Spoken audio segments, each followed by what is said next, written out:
काफ़ी अरसे से आकाश के जुल्मों को खामोशी से सहती आ रही है और अब वो अंदर से बिल्कुल टूट चुकी है। हर लम्हा खौफ और मजबूरी में गुजर रहा है उसका, और इसी मजबूरी ने उसे एक फ़ैसले तक पहुंचाया है। अब चाहे कुछ भी हो जाए, वो सिर्फ सूरज के साथ अपनी ज़िंदगी गुजारेगी। आकाश हर वक्त उसे धमकाता रहता है और उसकी अम्मी की जान का खौफ दिखाकर उसे ज़बरदस्ती अपने पास रोके हुए है। लेकिन कहानी में बड़ा पलटा तब आता है जब बंटी सूरज को पूरी हकीकत दिखा देता है। आकाश ईशा के साथ कैसा बुरा सलूक करता है, कैसे उसे मजबूर करके अपने कब्जे में रखे हुए है, ये सब देखकर सूरज के होश उड़ जाते हैं। और साथ ही उसे ये भी मालूम होता है कि ईशा की शादी आकाश से नहीं बल्कि उसी से हुई थी। ईशा आज भी उसी की बीवी है। ये सच जानने के बाद सूरज अंदर से हिल जाता है और दफ्तर में बैठा बार बार यही सोचता रहता है कि उसने ईशा के साथ कितना गलत किया। इधर ईशा दफ्तर में नजर नहीं आती क्योंकि उसने नौकरी छोड़ दी होती है और गुलाब हवेली में नौकरों जैसा काम करने पर मजबूर है। ताइमा उससे घर की सफाई, बर्तन, पोंछा, हर तरह का काम करवाती हैं और बार बार उसे जलील करती रहती हैं। जब सूरज को पता चलता है कि ईशा हवेली में इस तरह काम कर रही है तो वो और भी बेकरार हो जाता है। वो फौरन बंटी को फ़ोन करता है और कहता है, मुझसे ये सब बर्दाश्त नहीं हो रहा, आकाश को मैं हरगिज़ नहीं छोड़ूंगा। बंटी उसे समझाता है कि गुस्से से काम नहीं चलेगा, पहले ईशा को यकीन दिलाना होगा कि उसकी अम्मी महफूज रहेंगी। सूरज बिना देर किए हवेली पहुंचता है।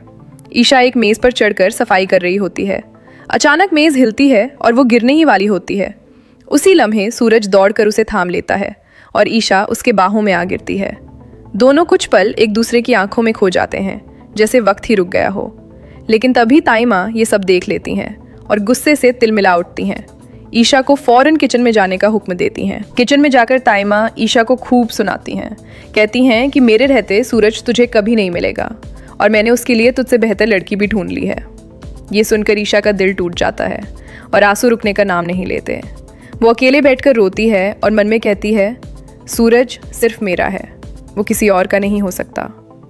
तभी सूरज वहाँ आ जाता है और ईशा अपने जज्बात पर काबू नहीं रख पाती। दौड़कर उसके गले लग जाती है और रोते हुए कह देती है कि तुम सिर्फ मेरे हो, मैं तुम्हारी बीवी हूँ। सूरज पहले से सच जानता है लेकिन चाहता है कि ईशा खुद अपने मुंह से सब बताए। वो उससे सवाल करता है। ईशा पहले डर के मारे मुकरने की कोशिश करती है, लेकिन सूरज उसे कसम देकर सच बोलने पर मजबूर करता है। आखिरकार ईशा टूट जाती है और रोते हुए पूरा राज बयान कर देती है।